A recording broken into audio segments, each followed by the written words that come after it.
we will do that. And thank you, Jim, for having us here tonight. Okay, terrific. Well, I know a few of you, and a few I don't. So I guess just by you can keep things on mute and don't need to show video. That's fine. But maybe by a show of hands through Zoom, I guess. How many are undergrads? None. So everybody's a grad student. Oh, there. Okay, Daniel, thank you.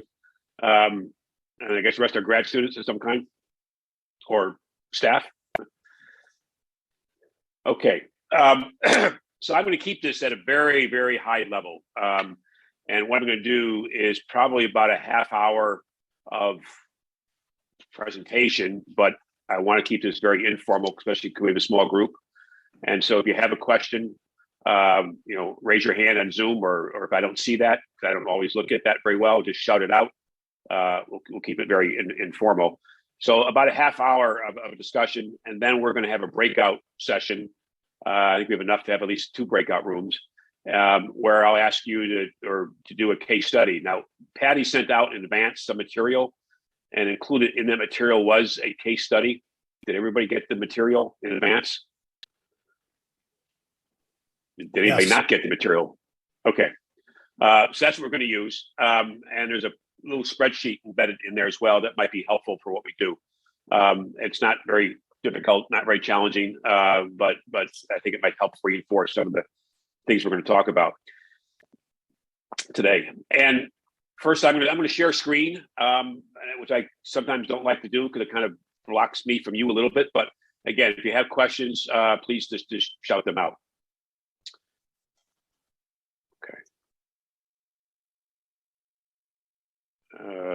Okay. And one more kind of housekeeping thing. A couple of times tonight, I'm going to use Poll Everywhere. So if you haven't downloaded it, there's a QR code there that you can use to download Poll Everywhere. And so please do that if you can. And actually, the way this is being presented here now, I don't have the participant box window in front of me. So if you have a question, please just shout it out. So one example I'm going to use and to go through, talk about this a little bit today. And the main headlines today we're going to talk about is kind of why you might form a legal entity, what type of legal entity, how you form it, which is very simple, and then how you whack up the equity when you form a company. And then at the end, we'll talk about some issues to deal with, things to think about kind of before you see a lawyer and get too much involved in it. The example we're going to use is totally made up. The McCluskey team is working on a diagnostic method. They use conventional technology, but they have novel reagents and some novel technology. And it's for amazonic acid for Shapiritis disease. Something I wish I could use my wife sometimes. But this is kind of the example we're going to use.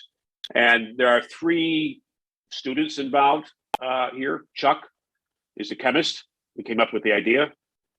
Mary is the marketing major and is the marketeer. She has contacts in the relevant industry, had a couple of summer jobs, and so has some business background, but doesn't really have any technology background. And finally, Roberta, who knows nothing about this business, but she just won the lottery, and so she has some money that she wants to invest with some of her friends. But otherwise, would take a kind of a passive role. And so the team has put together a business plan for McCluskey. You're now being judged in the second round. And so what do you do? Well, if you want to go forward with this idea, one thing to talk about perhaps is to form a legal entity. And so the things we'll talk about today is why would you do this? Which form of legal entity? You've all heard of various things, I think. How to create a legal entity, and then some of the issues you can think about as founders, as I mentioned. As a plug for the law school, and I know I've mentioned this to a few of you, the law school has 2 clinics staffed by both students and supervising attorneys that are available to help you. It's a great deal because they charge you nothing. The first one is an IP clinic that can help with patents and trademarks and copyrights, these kind of things. But more relevant to today's discussion is called the Community Development Clinic. It's actually in a facility off campus on St. Peter Street. And they can help you with forming companies and other kind of business issues, non-IP issues. And on there, the person to contact there is Jim Kelly. He can help you. He has helped several students in the past. He's helped and is helping now several McCluskey teams and several of my esteemed students as well. He has helped form legal entities and these kind of things. And they can help you, again, for free. So why do you form a legal entity? Well, the main reason that people do it is protect your assets. And you might say, what assets? And if you're like I was when I was a student, I had probably a negative net worth. I'm sure I did. And maybe I owned, well, we didn't own computers back then, but I had what used to be called a record player and things like that. And so you might not have much, but hopefully someday you do. And you want to protect those assets from your business. You all have seen these billboards on your way to a hair, probably. These lawyers that are kind of like sharks, and they'll go after companies for all kinds of things. But in a more real world, there's lots of liabilities. You could be sued for patent infringement, whether you know about the patent or not. It's a risk of a business. You might want to get a bank loan, and you don't want yourself to be personally liable for that bank loan. Products liability issues. You sell a product, somebody gets injured, they'll come after you for compensation. If you have a storefront of some kind and you don't shovel the snow or deal with the ice and someone slips and falls, they can sue you. So there's lots of ways, lots of liabilities you have, including to employees, comply with various laws, et cetera.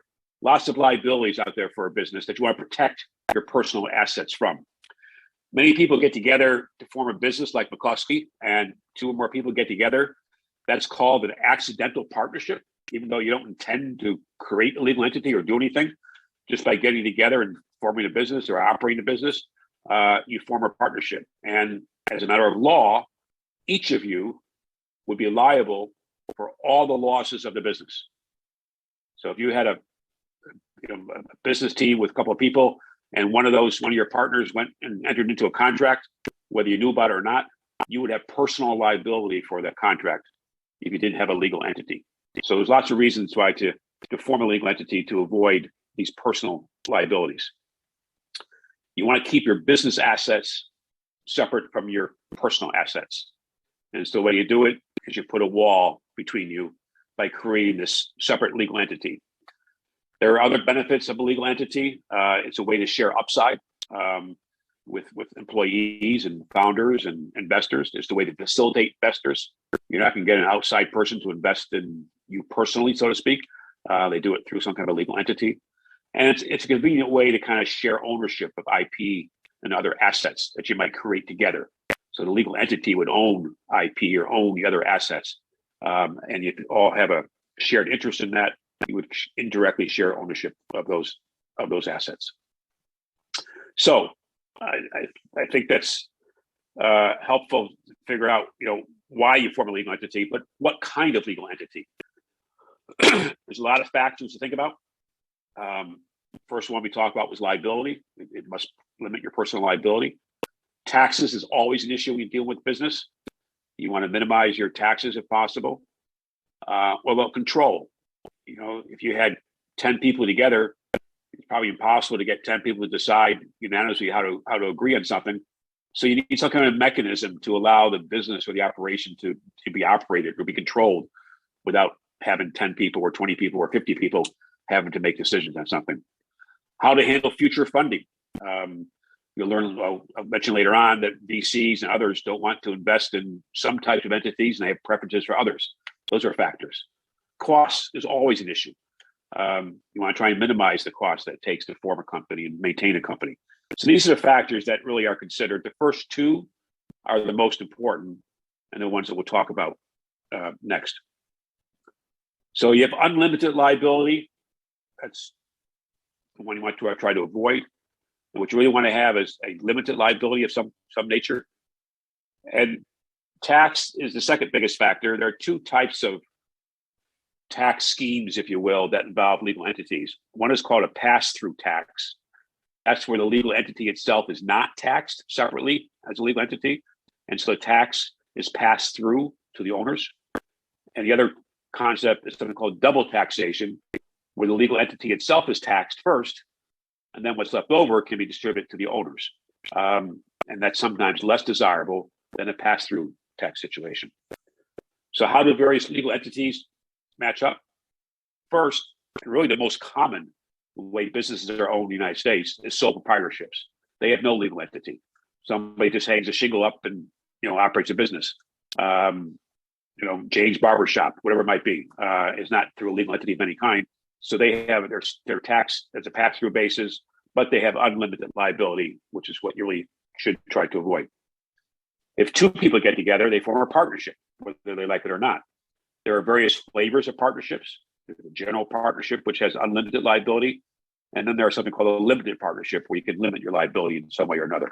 But they're not as common for normal businesses that you might be thinking about. A corporation is very common. Corporation has limited liability, which is good. But it also has this double taxation issue, which sometimes you want to avoid.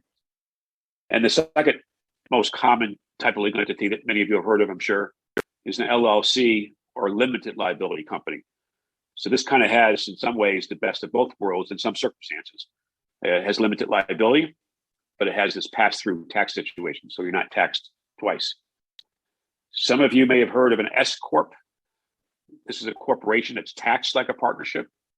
It is less common today after the LLCs started maybe 20 years ago or so.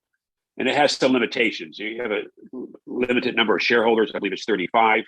And all shareholders have to be individuals. So a VC investment firm, for example, or some other kind of investment vehicle cannot be a shareholder of an S Corp. So primarily for that reason, it's not as common. And it has to be US citizens as well. So the two most common entities, the two that we'll talk about tonight, are LLCs, limited liabilities, and C corporations. Some other factors to think about is how to deal with the future. Employee incentives, stock options, for example, how to attract other investors, and if you're really successful, how to deal with an IPO. And so if you're going to have any of these situations, corporation is the only way to go. It's the only vehicle you can give options to future employees. It's the only vehicle to attract VC investors, and it's the only way to do an IPO. LLCs can't do that. LLCs would be used more for like real estate investments, maybe a business where you're not bringing in outside investors and all the income is being distributed to the owners. You're not really putting money back into the business. Sometimes real estate investments, for example, are held through LLCs. Okay, I'm going to switch gears for a second to the poll everywhere, just to go through three scenarios and have you decide which of these entities would be the better one to use. So I'm going to switch over, hopefully. And are you still seeing this screen? Yes. Yes. Okay, Yes. terrific. All right, and so if you have your app on your phone, this should be enabled. Let's see if I can get rid of this. Okay, so there's the address at the top, which is kind of my, James FARRING 760. Okay, see three so already. If we can get a couple more, then we can discuss it. So it's south, there's a lot of Airbnb rentals in South Bend where people buy homes and rent them out for football weekends. And you generally form a separate legal entity. You don't want to be sued have your personal assets at risk for tenant, for example. Okay, so all of you said LLC. Why LLC? Or a few have said so.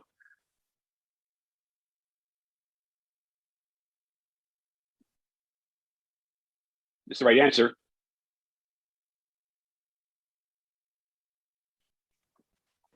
There's like no investors really involved here. It also like the money is going straight to the owner. So that's why. Yeah, exactly. You're not bringing in outside investors, and you want to you want to minimize the taxation, so it's going right to the owners, hopefully. So that's exactly right, and that's commonly how it's done.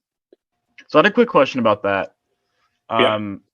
You mentioned like how S corps are like declining in popularity. Would there be any reason for like an LLC over an S corp in that situation? Well, you would use an LLC in that situation. So your question is why might you use an S corp rather than an LLC? Is that your question? Yeah, I guess so. Yeah. Okay. No, in that situation, they probably could be used both as long as it's individuals that own it. And they're U.S. citizens. I actually have, so my wife and I actually have done this, and we're doing another one now. But the other investor is another LLC that's owned by a friend of my wife's, and that could not be an S corp because an LLC could not be a shareholder of an S corp. So LLC is just more common. Okay, so it's just like a little bit more flexibility. Yeah, exactly. All right, Okay, second thanks. situation. So a startup sandwich business owned by two doctors. And in the beginning of the year or beginning of the business, they have lots of losses. What should that be?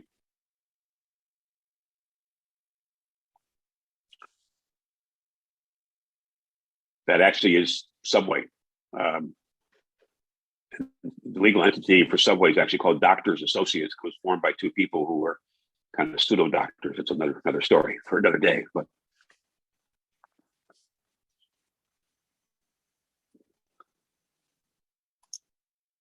okay, this one's a little trickier, and I think neither answer is wrong.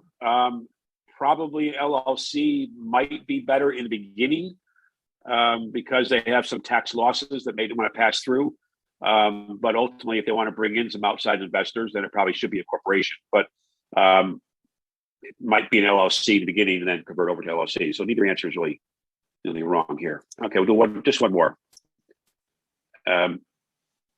A file sharing startup, like Dropbox, that contemplates some employees and outside investors.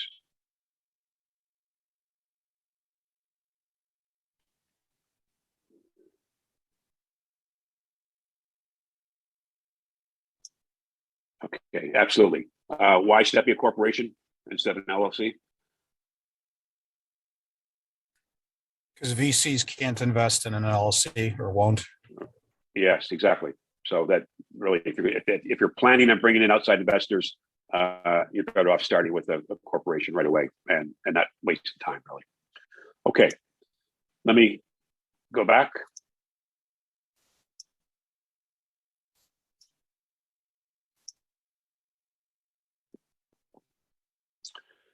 So the two choices you have mostly for businesses, is the LLC or corporation. Two common strategies is you might have an LLC in the beginning, like this file sharing app, like Facebook. Facebook actually started off as an informal partnership, then they formed an LLC. Then later on, we were bringing in outside investors. They switched over to a C Corp. And it's very easy to convert from one to the other. If you're going to have a business like this, it might be easy to do this. You also could just go to a C Corp right away if you're planning on ultimately, or maybe within the next year or two, bringing in investors, or if you want to give shares to employees to be able to attract them to the company. Where do you form a legal entity? Well, you can theoretically do it anywhere.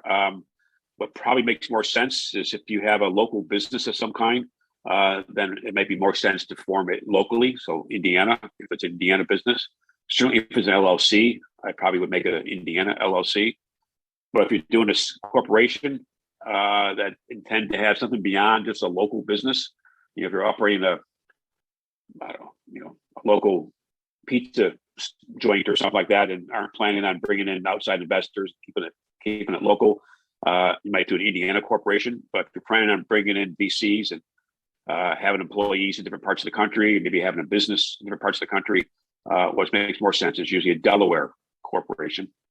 About 80% of the public companies are in Delaware these days, simply because the law is fairly flexible. Most VCs are very familiar with Delaware law. And what you'll learn very quickly when you get involved with funding companies is you kind of go, the money controls. So if VCs want Delaware law, you're going to have Delaware law. When do you do it? Well, you don't need to do it the day you have a business plan, but you certainly have to do it before you bring outside investors in to form a legal entity. The ideal time to do it is before you have created IP and before you have increased the value of the company.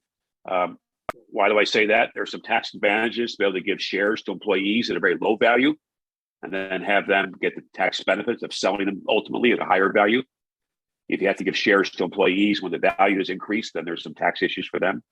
So the sweet spot is between the time you first think about the entity and really before you start creating IP and increasing the valuation of the business, but certainly before you bring outside investors in. You don't need to do it from day one because there is some cost to do so.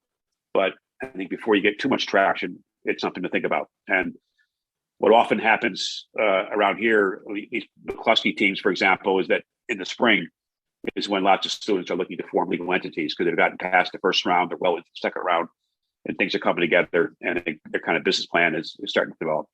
So it's often common to think about it in the spring. How do you do it? It is extremely simple. For a corporation example, which what this is, and then they hand out materials that Patty circulated. I had an example for LLC and a corporation. You fill out a form available online. You can see the information there. It's very simple. The name of the entity, the registered office. All that means is that if someone wants to sue you, who do they sue? So you have to name somebody in the relevant state. It doesn't have to be you personally. They'll never sue you personally. It's simply an agent to accept a lawsuit. It could be a third party. Lots of flexibility there. The purpose of the corporation, there's no reason to say anything other than what's said here, which is anything that's lawful. The amount of shares that you're authorized initially, and you sign it. That's it. Very simple. You go to Delaware, in this case, there's a place there called document upload. You simply upload the document, you form the company. Takes 5 minutes, and you pay an online fee of $89. LLC is very, very similar. That also can be done very simply and very quickly. That can be done in Indiana completely online, and it takes about 2 minutes. So it's very easy to form a legal entity. But that's not the end of it. There are some other formalities besides filing that document I just showed you. You have to create an internal document called the Bylaws. The Bylaws are simply the rules of the company, how you operate. No one sees these but you. So how the company is going to be operated, who you have as officers, who can decide different issues, when you meet, what kind of notice period for meetings, all these kind of things. They're simply the rules of how the company or corporation is operated. You have some initial meetings, which are important. You issue shares. Nothing is done on paper these days. They're simply on, no one has share certificates. It's just a documentation of it. You apply for a tax ID, which takes another 3 minutes, and maybe open a bank account. And these are the things you do to completely and fully form a corporation. If it's an LLC, it's something very similar. Even though these are simple processes and simple procedures and simple steps, they're extremely important to do them, not just when you initially form the entity, but later on. For example, in our situation here, Chuck, Mary, and Roberta, they have Domer DX. They're operating their business. They actually are doing in production. They've actually had some first sales. And then CBS comes along and sues them for patent infringement. They didn't do a good search. And CBS has a claim against them, or a judgment against them for $5 million. So they sue Domer DX, but Domer DX doesn't have much assets. And they try to go through to the individuals, especially Roberta, who won the lottery. That is something that's called piercing the corporate veil. And so if you don't treat your entity as a separate entity, the law won't do it either. What do I mean by that? Well, you commingle the assets. You have a personal checking account, you use that to pay business expenses. Or you have a business checking account, you use that to pay personal expenses. You use corporate assets. You have a corporate, computer or car or whatever it is, and it's used personally all the time without kind of documentation. You don't have meetings. You don't file annual reports with the state. You don't sign things properly as a corporation or entity. If you look at signature pages or letters or contracts from entities, they always sign it as the entity, not you individually. So obviously the individual has to sign it, but the individual signs it in the capacity as being an officer of the company in this case, president. All these things are important. They're minor alone, but they add up. They add up for you treating the entity as a separate entity. And if you do that, the law will treat it as a separate entity as well, and they'll protect your assets, which is what you're trying to do. Okay, any questions at all on type of legal entity, how you form a legal entity?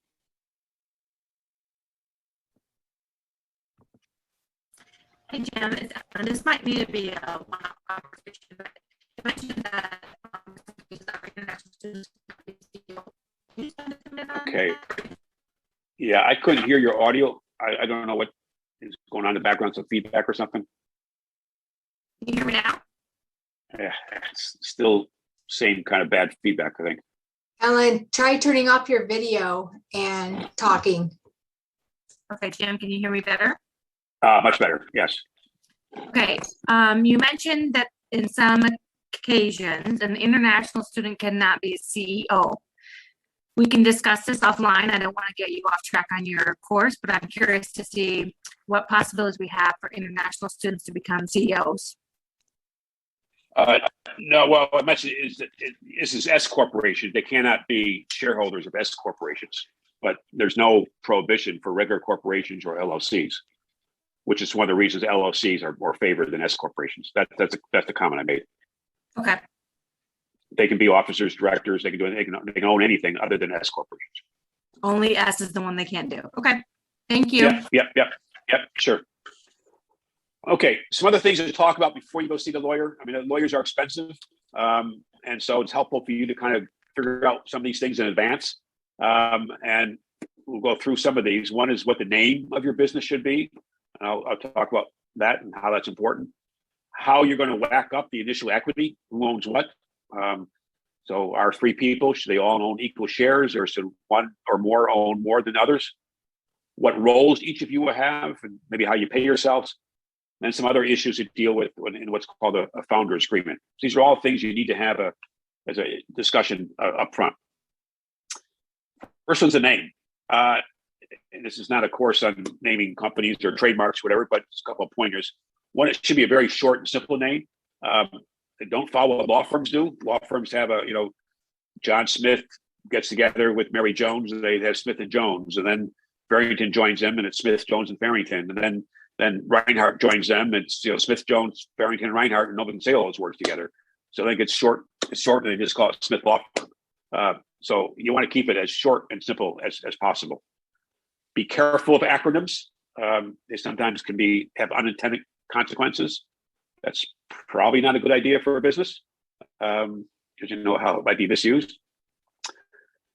Be careful of having something that's too narrow, or more importantly, too literal. So if you have a business that sold antique lamps, and antique lamps might be a good name, but what happens 6 months later, if you decide to sell some antique furniture, then you have something you don't really know what it is. I mean, today I actually had to get a bike tire fixed, and I went to a company that was called E-Bike Repairs. And I found it on Google, but I had to call them up to say, "Hey, do you guys deal with other bikes besides e-bikes?" And they said, "Yes, half our business is regular bikes." But so probably not a good name for the business. Avoid plain words. Kind of generally good advice.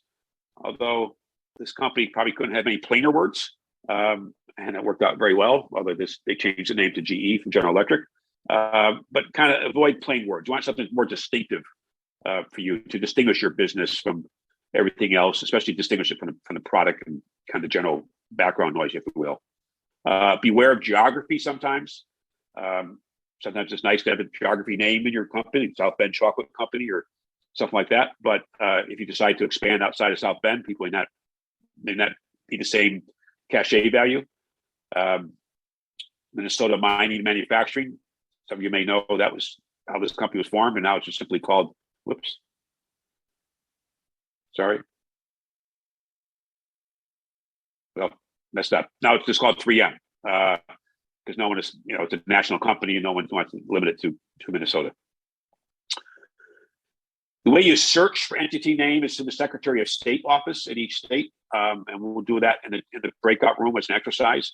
Each Secretary of State has a very simple way to search business names, because you cannot have the same name as another entity.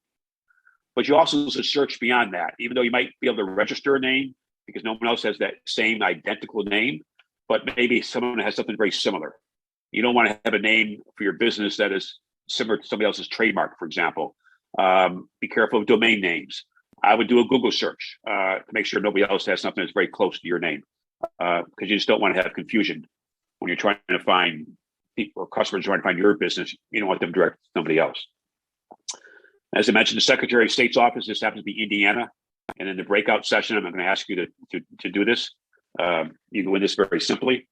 And you just put in the business name that you want there in the business search, the business name place, and it'll come back and tell you whether your company name is available.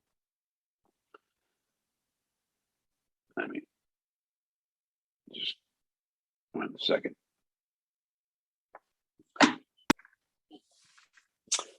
Okay, back to our founders, Chuck, Mary, and Roberta. How do they whack up their shares? Well, one simple way is simply divide everything equally. So there's 3 founders, each gets 1/3. That's commonly done. Some studies show that it's done about 1/3 of startups do it that way.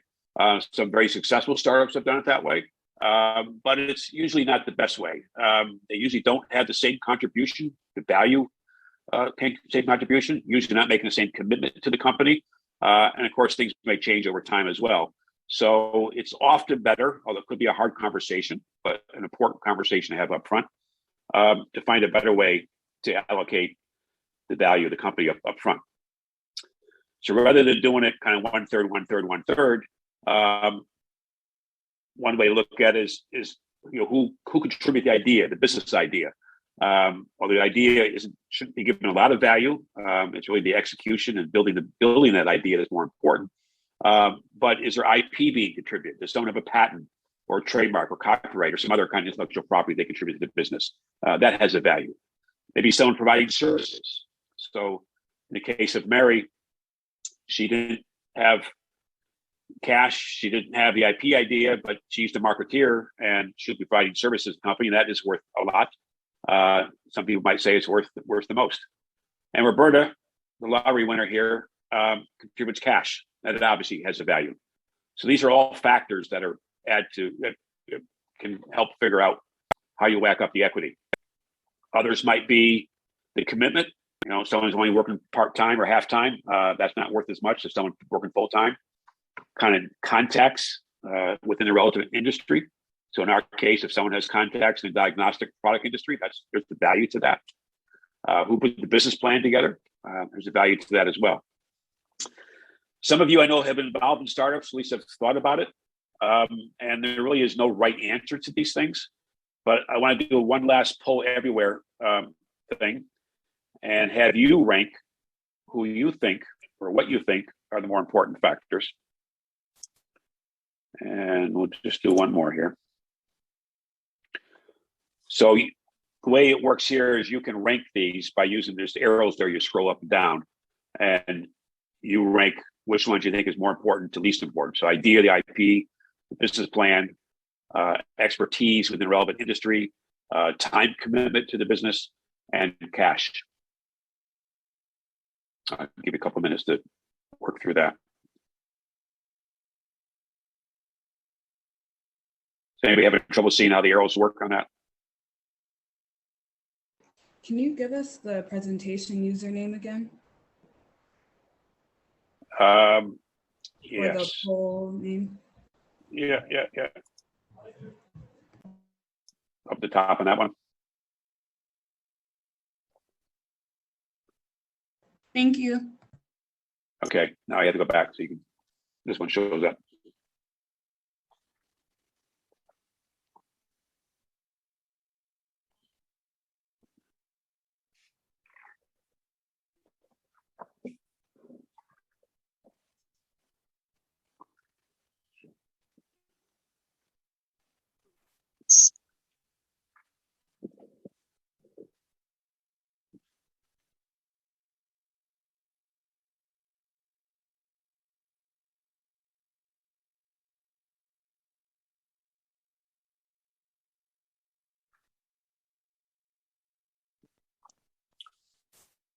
Okay, I know not all of you had a chance to do that. Let me just see how you did it. So IP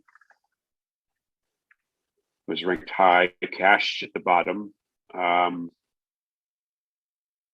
Again, there's no right answer to this. I think most people probably put the expertise and contacts high, whether it's first or second. Commitment might be a little bit higher than business plan by some people, but I think what this outlines here is generally how most people view it. And what was interesting to see is you put cash at the bottom. Sometimes when I do this, people put cash at the top because obviously cash is what can be used right away. But that really has the lowest kind of value component. What's more important is the IP, the idea, the expertise, the business plan, the commitment, et cetera. Far more important cash. You can get cash from lots of places, but you can't get the expertise from everywhere.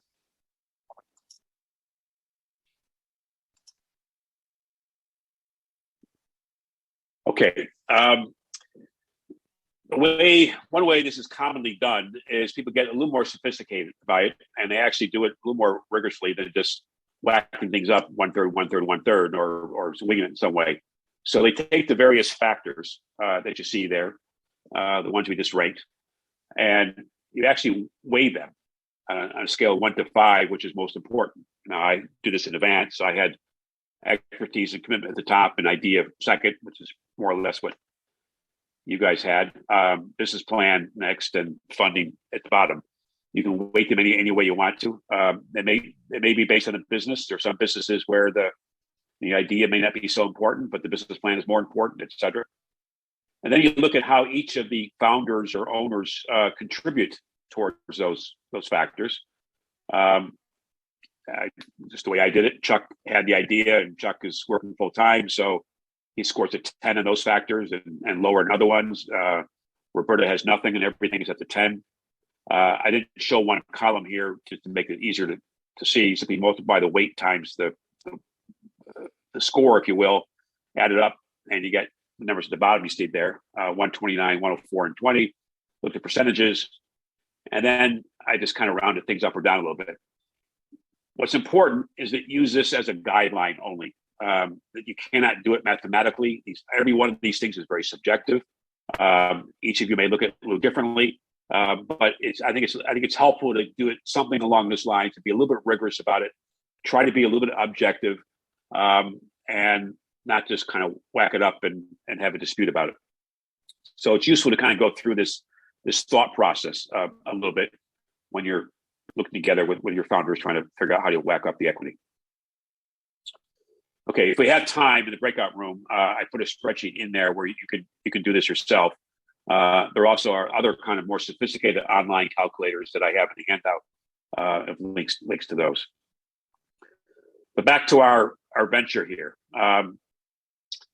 So what if Mary quits? So Mary's contribution wasn't IP, it wasn't cash, it was expertise going forward. But what if she graduates and moves on and gets a job in New York and cuts back her contribution? Maybe she works only weekends or doesn't work at all. What if you have to fire her because she's really not involved in the business anymore? Or Roberta, who really didn't care about the business, wants to sell her shares to her cousin. How do you handle these issues and the many other issues that might happen? The way you do it is through some kind of an agreement among you in advance, often called a founder's agreement. And so you have this agreement, one, to try to avoid deadlocks. You can't just parties can't come to an agreement on something. And how you might handle kind of change circumstances going forward in the future. The key issues to cover in this founders agreement is the roles of each of the parties and how they might be paid, how they might vote on various issues, something called vesting to deal with a situation like Mary quitting the company or cutting back her commitment, and how to handle whether they can transfer their shares to other people. There are a host of other issues covered in these kind of agreements. I put in the handout a chart which covers some of them as well. And these founders agreements are really extremely important to avoid disputes down the road. You may all be friends at the outset, but things are going to happen. Things are going to change. They may lead to disputes. And it's very, very helpful to have kind of a roadmap to how to figure out these disputes in advance. And just don't take my word for it. I'm going to try, well, let me skip this. So it's important to spell in the roles, who's CEO, who's chief technology officer who's marketeer, et cetera. I wouldn't give everybody a C level job because you might want to bring in somebody with more expertise down the road. But who's going to do what their commitment might be. Is someone going to make this their full-time job? Is someone going to work weekends? Someone can't give more than 10 hours a week, whatever it might be.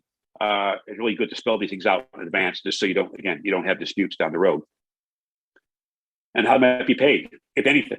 Lots of times with early businesses, there's no salary being paid to anybody. They simply have the equity to come. But do they get expenses paid or anything else? All these things need to be discussed in advance. One important issue is how you might vote on something. So in our example, where Chuck had 51%, Mary had 40%, and Roberta had 9%. Normally, if you have 51% as a shareholder or directors, you can do anything. But is that appropriate here? Can Chuck do everything? Or should there be situations where one of the other owners has to join him in making certain decisions? Hiring a CTO, is that significant enough that requires Mary to weigh in as well as Chuck? Or can Chuck do that on his own? That early stage, that might be important. To bring in VC investors, I would venture that's probably very important. So you probably want to have more than 51% voting to bring in VC investors. A supply contract, well, that may depend on how much. If it's a small contract, then Chuck should decide on his own. But if it's above some dollar level, maybe it needs a higher threshold of voting to agree on something. Sale of the company, maybe everybody should agree on that, or certainly more than 51%. Maybe 2/3 have to agree before the company can be sold to somebody down the road. A bank loan, again, it depends on the dollar threshold probably. But to lease a copier, well, even that's not even shareholder agreement or probably not even board approval. It's probably just the officer of the company can decide that. So these are decisions you need to talk about in advance, and they'll depend on the company, depend on your business, depends on your industry, which ones require kind of everyone to agree on, 2/3 to agree on, or only 51% to agree on. An extremely important issue to cover with companies, especially where people may have other interests after graduation, for example, or things may change down the road. It's a concept called vesting. So in Mary's situation, she is going to be the marketeer. She's being recognized for her value contribution there. But after graduation, she might cut things back to work only on weekends because she now has a job in New York, a high-paid consulting job. And so it's not fair if she keeps her shares, her 40% shares, throughout her cutback and her commitment, because her value is based on that commitment. Lots of ways to handle vesting. One way is not have any vesting, really. You just you get 100% from day one. That really would not address the issue we're trying to address with Mary. Something called cliff vesting. So in Mary's case, if she leaves the company before 24 months or whatever time period you might want to have, she walks away with nothing. But if she sticks around for at least 24 months, then she gets her 40%. That's sometimes unfair. It requires her to be there for a long period of time. Maybe she made some contribution in advance and should be recognized for that and not have to wait full 24 months for everything. Well, a common solution is you get pro rata. You get a certain amount per month. So in this case, it's over 4 years. So Mary would get 1/48 per month over the 4 years. That's probably a better solution. So the longer she stays, the more she keeps. If she leaves early, she gets to walk away with less. The most common way is a combination of the last two. And the way it's combined is that you are entitled to nothing for the first 12 months. And then if you stick around for 12 months, you get 25% of your total shares. And then the rest is pro rata over the remaining 36 months. The idea being that if someone quits after 6 months, then maybe they should walk away with nothing. But if they stick around for at least 12 months and have contributed to the company, then they can start earning or investing in the total amount. One wrinkle that's covered in these things is something called acceleration. So in Mary's case, let's say she stuck around and after 2 or 3 years, the company is sold, maybe largely due to the value contribution she made. Now, if we have this scheme right here, she would not be entitled to her whole 40%.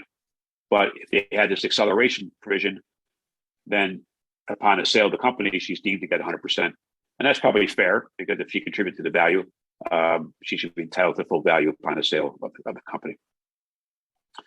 So the most common is this vesting arrangement, where the employee or even the founder gets 25% if they stick around for 12 months, and then it's pro rata over the next 36 months. So how this might work with Mary, initially it's the allocation, if you had the allocation we had before, 51, 40, and 9%. Let's say we issued 1,000 shares. So Chuck would have 510, Mary has 40, Roberta has 90. If she quit after 6 months, she walks away with nothing because it hasn't been 12 months. But if she stays for 18 months, then she gets a little bit more. She gets the 25%, 100 shares, then she gets 1/48 of the balance over 6 months for a total of 150 shares, which is about 20% of the company. Okay. Some of the things you need to cover, as I mentioned, things are going to change. And you might have deadlocks. You can't come to an agreement on how you vote something. Someone wants to transfer their shares. Someone needs to be terminated because it's not working out, or they quit, they leave. People graduate, and that leads to a cutback in commitment. People get married, people get divorced, people die. All these things can happen. And so what happens to the shares? You don't want to have, an ex-spouse as your shareholder. You don't want to have 3 kids, after someone dies. If someone quits or terminates or gets fired, you may not want them as shareholder any longer. So the way it's typically handled is through an agreement, and it's through some kind of agreement where the company or the other shareholders can buy out the other shareholders, all stipulated in an agreement in advance. I'm not going to cover this in detail. It gets a little bit complex, and I want to skip to I want to get to the case study here if we can.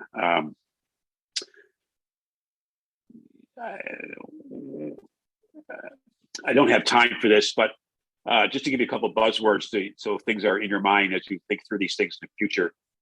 There are really 4 main ways that people will invest in a startup for the most part.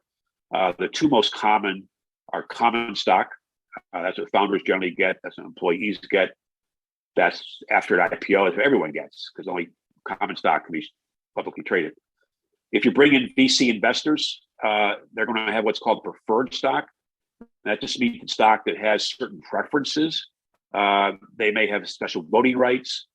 They may get a preference if the company is sold. They get a little bit more money out of it. They may get higher dividends. They just have a preference for various things. They're very heavily negotiated arrangements, but they get preferred stock. Sometimes you bring in investors before you have VCs, and I'm not going to explain these, but just so you be aware of them. I can certainly discuss anything offline. There's something called a convertible debt. It's really a loan that can be converted to equity. And then something that's becoming somewhat common, something that Notre Dame will invest in, the Idea Center. Notre Dame makes investments in companies. They generally do it through something called a SAFE. It's a simple agreement for equity. So it's not really a loan, but they'll give some money to help kind of seed the company a little bit. And then if the company does an equity round, raise some money later on, raise some capital, then they have a right to buy in at the same price, and more typically a discount for the price down the road.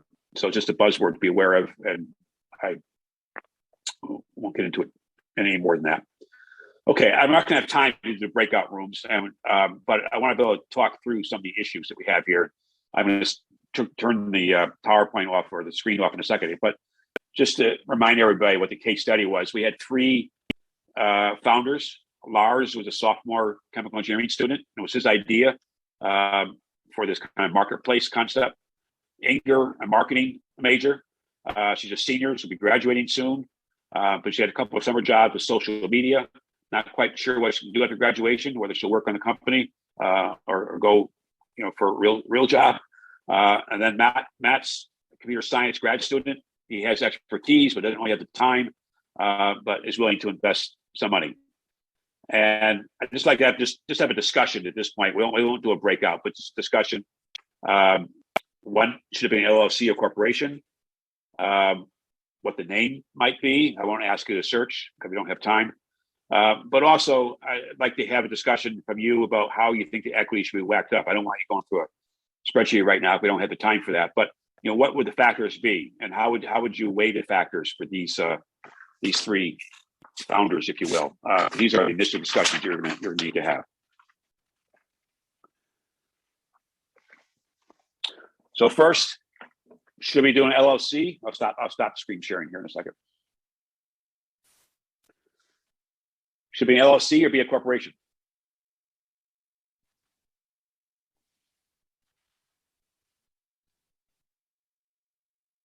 You all gave the right answers earlier. It should start out as an LLC. Why? To avoid double taxation. Okay. Anybody have a different view?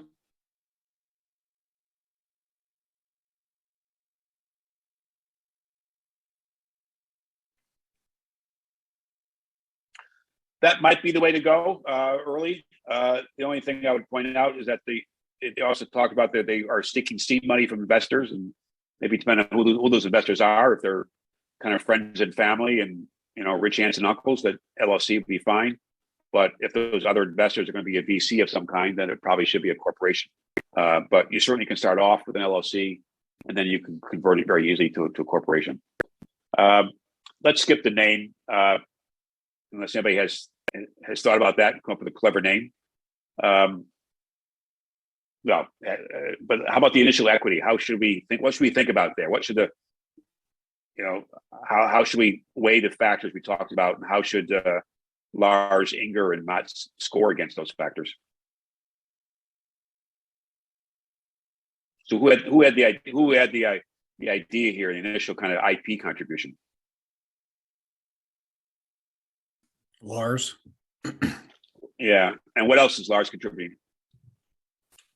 He did some initial coding. Right. And is fully committed to the company as well. So he probably would score pretty high in most of those factors at the end of the day. What about Inger? What is she contributing? She wrote the business plan. Yeah. And also contributed some capital. Yep. And she has some contacts. I mean, she has some expertise, a little bit of social media. Maybe those network contacts could be useful. But what's the big issue with Inger that we would need to take into account? She's actually looking to move to a full-time position at another company. Right. So how should we handle that issue?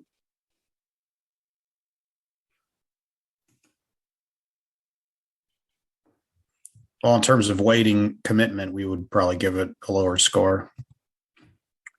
Right. But if we give a lower score, then a couple ways, I guess. One is you could give her a lower score, maybe give her a small number of shares at the outset, and until she makes her decision, and if she decides to give a stronger commitment, maybe we give more. The other way to handle that is a vesting arrangement. In fact, it's probably very typical for vesting. If she decides after graduation to go work in New York or whatever, or this consumer product company, then maybe she loses her shares. It just would not be appropriate to value her whatever way you want to do that, and then have her get a large number of shares and then leave the company and no longer add value to the company.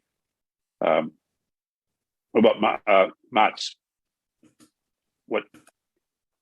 How would he score against some of these factors?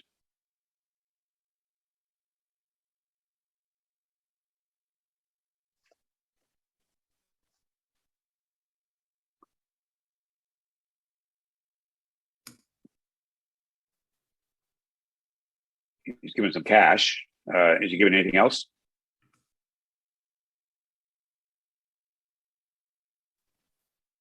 Expertise also, because of the expertise in user interfaces. Yeah, but he's not. He has expertise, but he's willing to help others, but he's not fully committed. So that probably would be certainly recognized, but maybe valued a little bit less. Without going through spreadsheets and a lot of math, anybody have an idea of how it should be whacked up among these three, roughly?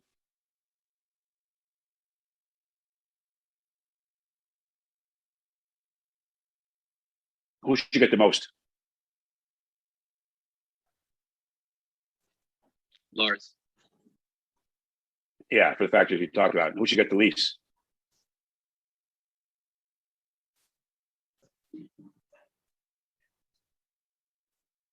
Probably Matt's.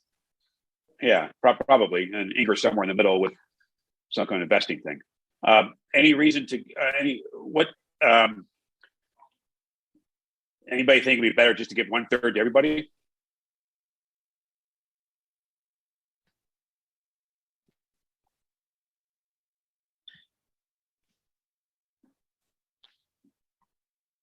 What would be the benefit of giving 1/3 to everybody?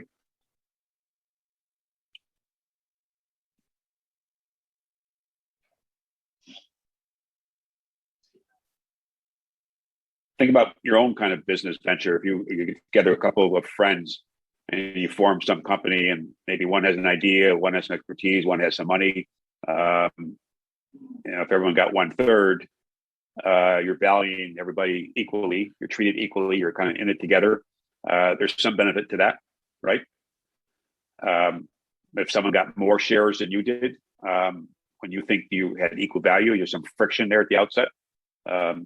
That might not be a great idea, but so there's some value. In fact, some VCs, Y Combinator, for example, maybe I've heard of them, kind of a startup incubator out on the West Coast. They would favor kind of equal shares to the founders. Certainly, it's simple to do, but I think most people feel there should be some value recognition among owners, and not just do it by 1/3 or 1/4, or whatever it might be. They really should try to split it up and try to value everybody's contribution in an appropriate way. And keep in mind that your contribution is going to change. About half the startups change their business plan after a year. And so you might pivot to something else, and all of a sudden the person with the idea no longer has the idea that's going forward, or someone with expertise might step up to the plate and do something different. And so what people do talk about is kind of dynamic equity too. So you might change things. You might issue more shares down the road to recognize this kind of change in the business plan or change in the value. So it's important to have this discussion all the time and to be aware of it. Because if you're be working together, everyone wants to be recognized and feel they're being treated fairly.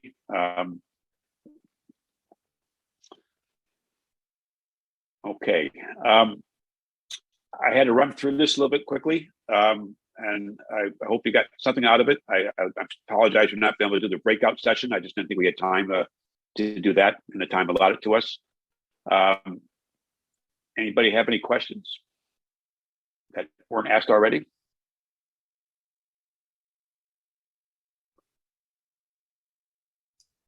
No, Jim. Okay. All right, Rafi. Okay, I'm glad to follow up. I've spoken to a couple of you already, and I'm glad to follow up at any time with any questions you might have that are specific to your entity. I can't give you legal advice because I don't practice law in Indiana, but I certainly can give you some guidance and some teaching moments. And if anyone has something they want to form a legal entity about, I can certainly refer you to the clinic through law school, who can help you as well. We're very happy to do that. And I know I kind of glossed over lots of things here. So I apologize for that, but thank you all for sticking around, and have a good evening. Thank you so much, Jim. Have a good one. Yeah. All right. Thank you, guys. Night, everyone. Thank you so much. Good night, Patty. Thank you, Thank you, Patty. Patty. Thanks so much, Jim. Really appreciate your time. Yep, no problem. Thank you, Patty.